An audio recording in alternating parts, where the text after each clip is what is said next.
Alright, so today we're going to be talking about the unit circle. And so I already drew a circle and split it into the 4 quadrants. So just a little review. We know that quadrant 1 is right here. Quadrant 2 is right here. 3 down here, and then quadrant 4 is right here. And then we also know that the x-axis is the horizontal line, and then the y is the vertical axis. So today with the unit circle, we're going to be talking about cosine and sine and their values in the unit circle. So when you have a point, like the coordinate points, for this, it's going to go cosine and then sine. And then we'll talk about that in a little bit. So we know on a graph, all the x values are positive over here and up here. So if you have a point in this quadrant, obviously the x is going to be positive. Same within this quadrant, the x is going to be positive because you have positive 1, 2, 3, positive 1, 2, 3. And then over here, you have negative 1, negative 2, and negative 3. So the x is negative in these 2 quadrants. And then down here, you have negative 1, negative 2, negative 3, and the y is negative in these 2 quadrants and positive in these 2.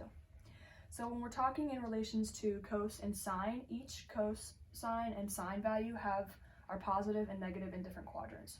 So for a little review, we'll just say cos is down here and sine is down here. So if we split each of these smaller circles into a smaller unit circle, we know that cos is positive in quadrants 1 and 4, and negative in 2 and 3.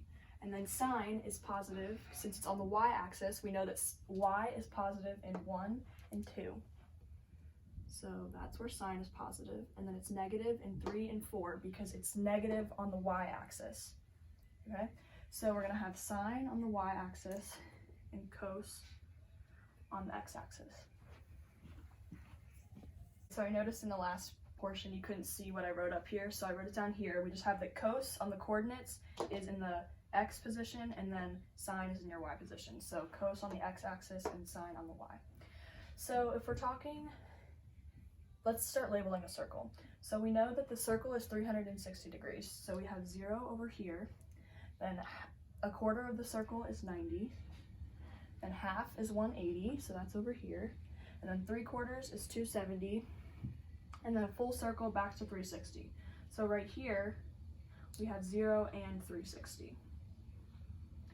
Okay, so I went ahead and erased the quadrants and the lines just to give us a little more space. But for right now, we're just going to be focusing on quadrant 1 to split into different little sections so we can talk about the cosine and sine values for quadrant 1. So if we go ahead and split this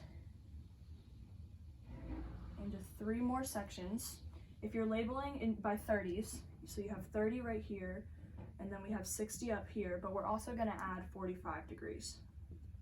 So 30, 45, and 60 degrees all have different values for cosine and sine. So if we go ahead and just write our parentheses here,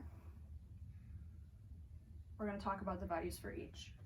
So for 30 degrees, we have cosine is root 3 over 2, comma, 1/2.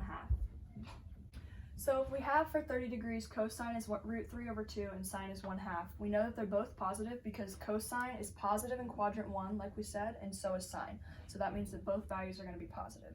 So if we move on to 45 degrees, we check down here, so again we have cos and sine are both positive. So all of our values for this quadrant are going to be positive.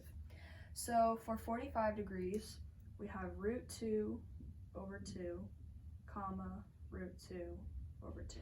So it's the same point.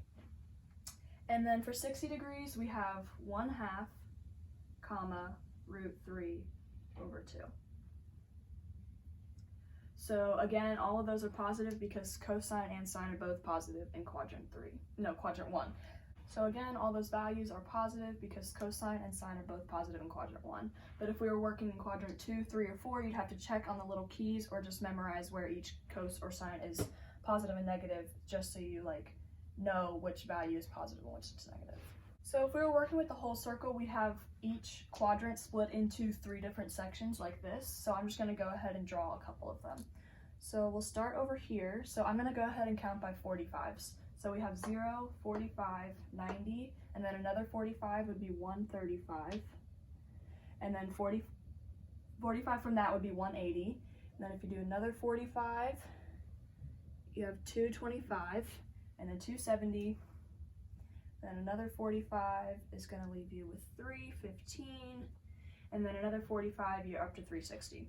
I just split these by 45s, but if we were doing the whole thing, you have each quadrant split into the 3 different sections, and you'd count all these other lines up by 30s. So you go 30, 60, 90, then 30 away from 90 is 120, and then 30 from 120 is 150, then 180, then 210, then you have 240, 270, 300, 330, and then up to 360. I'm gonna go ahead and label all of these degrees with the coordinates. It would be all of these, they'd all be the same numbers, but they'd be either flipped or they'd be positive or negative. So just to expand on that, so all of your, each degrees connects with 4 points. So here's one rectangle, and so that means if there's this rectangle and then you have another rectangle going from 30 to 150 and then down to 210, and then over to 330 and back up to 30. So if you're looking at the points on all these rectangles, 60, 120, 240, and 300 all have the same coordinates. So that means that all 4 of these points are going to be 1/2 comma root 3 over 2. Now that doesn't mean that they're all going to be, that they're both going to be positive in all 4 quadrants, but again, you just have to look down here or memorize when cos and sine are positive or negative. So for example, if you were going over to 120, you'd have, so again, it's 1/2 comma root 3 over 2, but if we're looking, we see that cos is negative in quadrant 2. So you'd have negative 1/2 comma positive root 3 over 2, because sine is still positive in quadrant 2.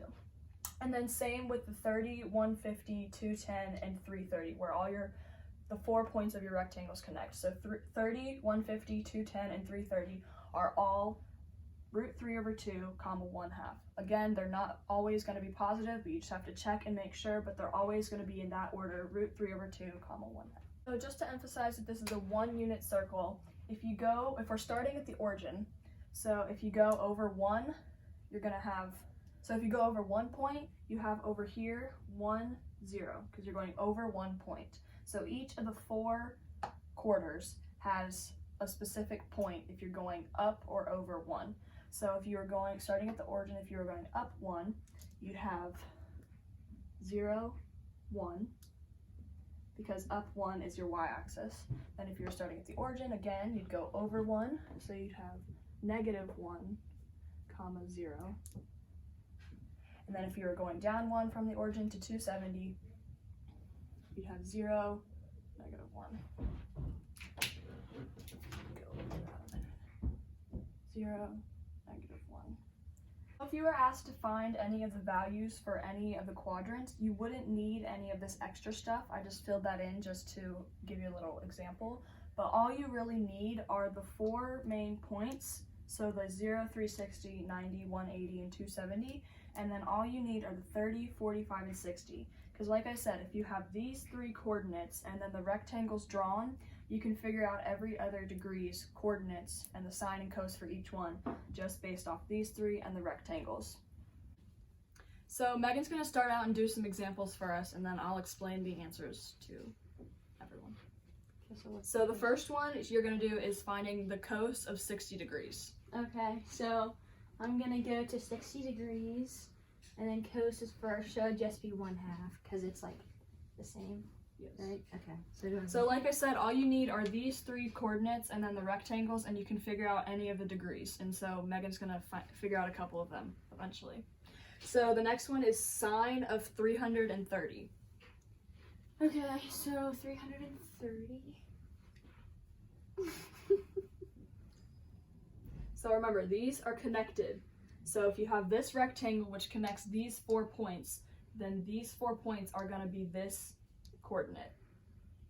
So 330 is going to be root So 3 it's over 1/2. 2, but you have to figure out if it's positive or negative based on the quadrant it's in. Oh, that's right. So it's sine. So it's sine of So- 330. It's going to be negative 1/2. Correct. So again, she took these coordinates, so it would be root 3 over 2, comma 1/2, but she made sure that to see if sine was positive or negative in quadrant 4, and it was negative, so the answer is negative 1/2. Okay, next you're going to do cos of 330. Okay, so 330. So that's just going to be positive 1/2. No, it's positive root 3 over 2. Yes, and how did you get that? Because it's the same all around, so like I take the cos, which is the root 3 over 2, and it's And positive. So she went in the rectangle again, she found out that it was root 3 over 2, and then she checked down here and saw that cos was positive in quadrant 4, so it's positive root 3 over 2. So now you're going to find the sine of 225. Okay, so 225, and so it's not in the rectangle, so that means that 225, 135, 45, and 315 are all going to be this point. So, Root 2 over 2, comma root Yeah. 2 over 2. so, so I'm finding cos, You're finding sine. not sine. So sine, so we're looking right here, so it's negative root 2 over 2. Yes. So since it wasn't in one of the rectangles, these 4 points, 45, 135, 225, and 315 are all going to have the coordinates of root 2 over 2, comma root 2 over 2. But she just had to check to see if it was positive or negative, and since we're working with 225, which is in quadrant 3 is negative for sine, so it was negative root 2 over 2. Okay, next you're going to find the cos of 90. 90. Okay, so the cos, let me think about this. Okay. So it's cos and then sine. So yeah, if you're so looking at your it's coordinate, 0, so it's but you're this- of 90. of 90. So, is it positive, 0, just a 0. You say positive It's just 0. It's just 0, correct. So the coordinates for 90, 180, 270, and 360 are also written right here. We haven't really worked with those, but they're written there. So again, if it was a 1-unit circle and she was going from the origin up 1, it would be 0, comma 1. So for 90, the cos is just 0. So next you're going to do secant of 30. So this one's a little more difficult because we're working with the inverse of cos and sine. Wait, the secant of what? Secant of 30. Okay, so sine. No. Secant is cos. Secant of 30, is that what we said? Secant of 30. Okay, so cos. Okay, so 30. Okay, so secant. Cos. So remember that cos is secant is the inverse, Okay, and then the lots to think cosecant, the inverse Shut of up. sine is Come on. cosecant. Let me think. 30. So since we're looking at cos. So first we're gonna find I'd start by finding 30 degrees. 30. Okay, so if you're working with secant, what is secant the inverse of? Cos. Okay, so what is the value for cos of 30?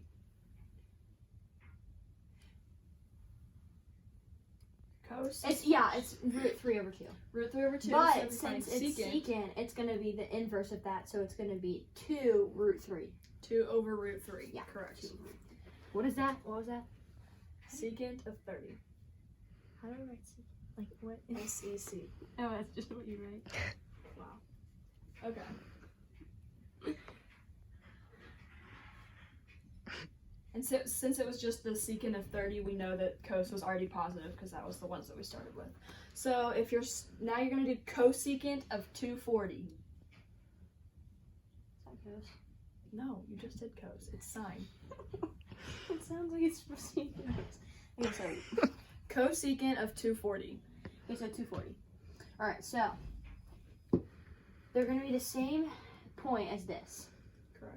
since it's like the same rectangle. So, looking for sine. So, I'm going to go, if it was just sine, it'd be root 3 over 2, but since it's the secant of sine, Cosecant. cosecant of sine, then it's going to be the inverse of that, so it's going to be 2 over root 3. Yes. And is it positive or negative? You always have to check for It's that. positive because it's No. Oh wait, I forgot. That's my bad. You're guys. working in quadrant 3. Yeah, I messed up because I. I was wrong. So just to explain that for a little better terms. So if we're looking for cosecant of 240, so 240 is down here and it's in the same rectangle as one of our originals, which is 60. So cosecant is the inverse of sine. So if you look for sine, which is the second point, it's root 3 over 2. So then the inverse cosecant would be 2 over root 3. But since you have to check if it's positive or negative, sine is negative in quadrant 3. So it's negative 2 over root 3.